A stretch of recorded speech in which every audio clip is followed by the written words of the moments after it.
Very much. Welcome to the programme. Thank you. After 4 years with the Seekers, do you ever feel lonely when you walk on stage? No, funnily enough, when I first went solo, I felt lonely when I walked off stage because I was so used to taking bows with a foursome. But now I'm always so busy and, doing 2 hours on stage, there's sort of not enough time to think about whether anybody else ought to be there or not. And of course I've got 6 musicians on with me now, including my husband, so there's lots of company. And they go in with you all the time, do they? Well, when we do a tour like this one, they follow me around this particular tour, and then perhaps next tour I won't change my husband, but I might change some of the others. Greetings in the background there. My own favourite moment in your career with the Seekers was when you went out on stage on your own and sang the Lord's Prayer. Now, I believe I saw it on television. I think it was in Australia you did it, did you? Yes, I did. They were reenacting the life story of, sort of the Seekers and each one of us in that particular television film.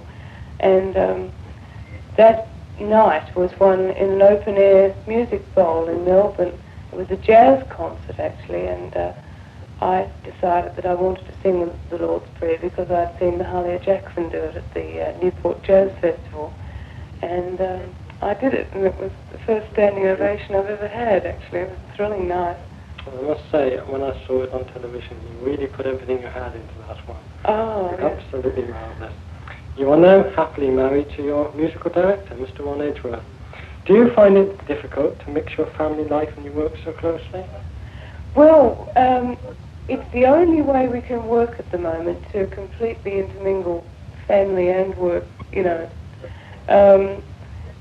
It spoils us in a way because we would like to have a bit more leisure time to sort of go out and take things easy, but it's not possible. So we're both, Ron in particular, is making a lot of sacrifices because after all he's a musician in his own right and he's devoting himself entirely to my career for the time being.